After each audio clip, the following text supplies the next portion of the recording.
পড়াশোনার উদ্দেশ্যে নোয়াখালী থেকে রাজধানীতে আগমন। ঢাকা বিশ্ববিদ্যালয় থেকে স্নাতকোত্তর শেষ করে চাকরি নেন একটি প্রাইভেট ফার্মে। পেটের তাগিদে কাজ করেছেন বিভিন্ন ওষুধ কোম্পানির মেডিকেল প্রমোশনাল আইটেম সরবরাহকারী হিসেবেও। ছাত্রজীবনের এক বন্ধু পুলিশের অতিরিক্ত ডিআইজি হলে তার পরামর্শে নামেন ঠিকাদারি ব্যবসায়। তার মাধ্যমে পরিচয় হয় ঢাকা মহানগর গোয়েন্দা পুলিশের সাবেক প্রধান হারুনুর রশিদের সঙ্গে। সখ্যবারে ঢাকা মহানগর উত্তর আওয়ামী লীগের সাধারণ সম্পাদক পনিরুজ্জামান তরুণের সাথেও। এরপর আর পেছনে ফিরে তাকাতে হয়নি। তাদের সাথে মিলেই গড়ে তোলেন এক ভয়াবহ সিন্ডিকেট। বহুমুখী এই প্রতারক হলেন এসএস গ্রুপের ব্যবস্থাপনা পরিচালক আবু সাদেক। তথ্য বলছে, হারুনুর রশিদের জ্ঞাত আয় বহির্ভূত প্রায় ১,০০০ কোটি টাকা লেনদেন হয়েছে আবু সাদেকের ব্যাংকিং চ্যানেলে। জাফর ইকবালের প্রতিবেদনে বিস্তারিত জানাচ্ছেন সঞ্জিদা ইসলাম। এখন যে কোনো ব্র্যান্ডের পুরাতন এসি বদলে নতুন ওয়ালটন এসিতে উপভোগ করুন 25% ছাড়। ২০১৬ সালের পর ডিবির হারুন, পনিরুজ্জামান তরুণ ও সাদিক মিলে গড়ে তোলেন ভয়াবহ সিন্ডিকেট।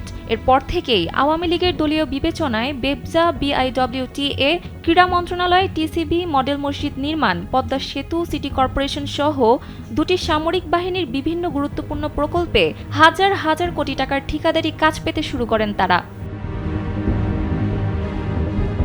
ভুয়া কাগজপত্র জমা দিয়ে কাজ না করে হাতিয়ে নেন কোটি কোটি টাকা।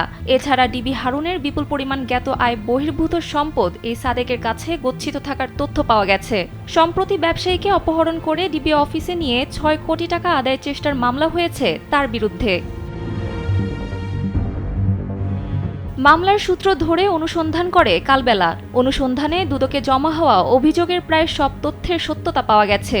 জানা যায়, সম্প্রতি ক্ষমতার পালা বদলে ভোল পাল্টে বিএনপি নেতাকর্মীদের সঙ্গে সখ্য গড়ার চেষ্টা করছেন।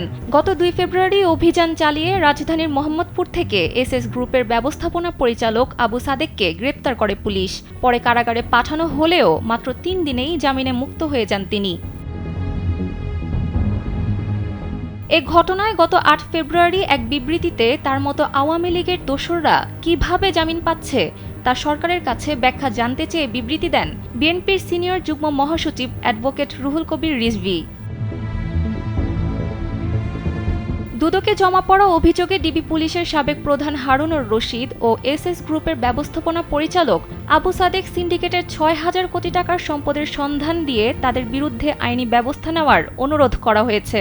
অভিযোগে হারুনুর রশিদের জ্ঞাত আয় বহির্ভূত প্রায় ১,০০০ কোটি টাকা ব্যবসায়ী আবু সাদেকের কাছে গচ্ছিত রয়েছে বলে জানানো হয়েছে। এসব বিষয় নিয়ে কালবেলার পক্ষ থেকে আবু সাদেকের সঙ্গে যোগাযোগ করা হলে তিনি সব অভিযোগ অস্বীকার করেন। বলেন, তার বিরুদ্ধে যে অভিযোগ করা হচ্ছে সেগুলো সঠিক নয়। এগুলি সব মিথ্যা কথা। এগুলি কে আপনারা ঠিক বলছে সেটা আপনি বলতে পারবেন, আমি জানি না। এগুলি সরকারের রাজস্ব কর্মীরা চাইলেও কেউ করতে পারে না। এছাড়া আবু সাদেকের ৫,০০০ কোটি টাকার জ্ঞাত আয় বহির্ভূত সম্পদ হুন্ডির মাধ্যমে ও ওভার ইনভয়েস দেখিয়ে বিদেশে অর্থ পাচার, ভুয়া কাগজপত্র দিয়ে সরকারি টেন্ডারের অর্থ আত্মসাৎ, আমদানির ক্ষেত্রে এসএস কোড পরিবর্তন করে সরকারের অন্তত ১৫০ কোটি টাকা ভ্যাট ট্যাক্স ফাঁকির বিষয়েও তথ্য উপস্থাপন করা হয়েছে। সঞ্জিদা ইসলাম, কালবেলা।